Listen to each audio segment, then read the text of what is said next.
My YouTube channel. आज हम लोग क्लास 10th के त्रिभुज के बारे में चर्चा करेंगे। देखिए 2026 के लिए आज का वीडियो अति आवश्यक है, बहुत ही महत्वपूर्ण है। आज का वीडियो जो नहीं देखे यानी 2026 के लिए आपका एग्जाम बहुत खराब हो सकता है। ये वीडियो बहुत ही महत्वपूर्ण है, 2026 के लिए देखिए। 100% ये क्वेश्चन एग्जाम में आप लोग का आएगा।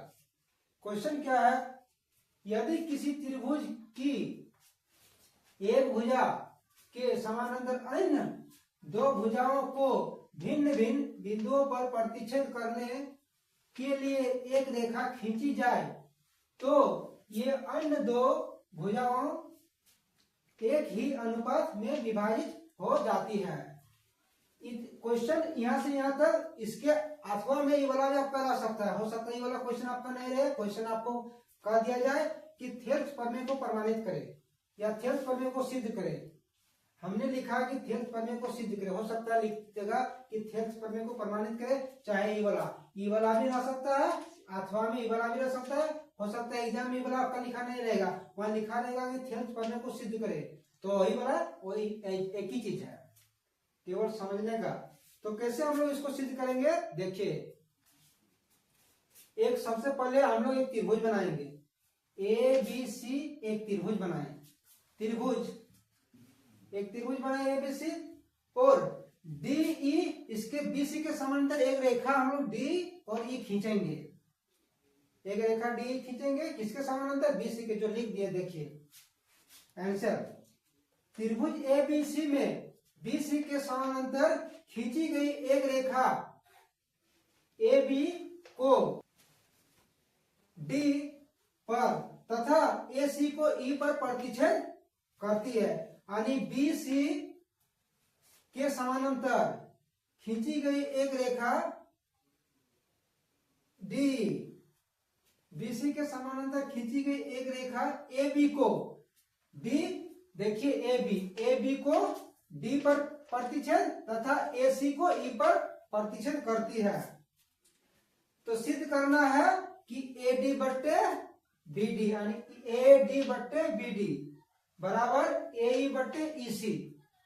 देखिए अब रचना से बी ई तथा सी डी को मिलाया, चित्र में आप लोग देखिए बी ई, बी और ई, देखिए बी ई और सी डी को मिलाया, और ई एन लंब ए बी एवं डी एम लंब ए सी खींचा, यानी लंब एगो लंब क्या है, ई एन लंब है ए बी का और ए सी लंब है डी एम का, लंब खींचा। अब प्रमाण, अब रचना के बाद क्या होगा, प्रमाण। त्रिभुज ए बी सी का क्षेत्रफल 1/2 आधार गुना चाहिए। त्रिभुज का क्षेत्रफल क्या होता है, 1/2 आधार गुना चाहिए। एरिया त्रिभुज ए डी ई, इस त्रिभुज के लिए चित्र में ए डी ई, इसके लिए आधार कौन बना हो गया, आधार ई बना ए डी, 1/2 आधार गुना ऊंचाई, ऊंचाई कौन बना हो गया, जो लंब है वो वाला ऊंचाई हो गया ई एन।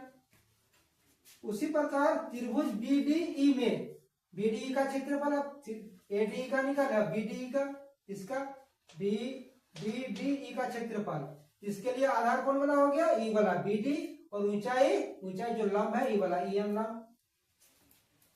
अब समीकरण 1 तथा 2 से, समीकरण 1 तथा 2 से क्या करते हैं, भाग देते। इसको लिख सकते हैं आप लोग कि समीकरण 1 को 2 से भाग देने पर, या 1 तथा 2 से भी लिख सकते हैं। तो एरिया त्रिभुज ए डी ई का क्षेत्रफल बट्टे एरिया त्रिभुज बी डी ई का क्षेत्रफल। एक का क्षेत्रफल कितना, समीकरण 1 का 1/2 A D Guna E N, 2 का क्षेत्रफल कितना 1/2 बी डी गुना ई एन।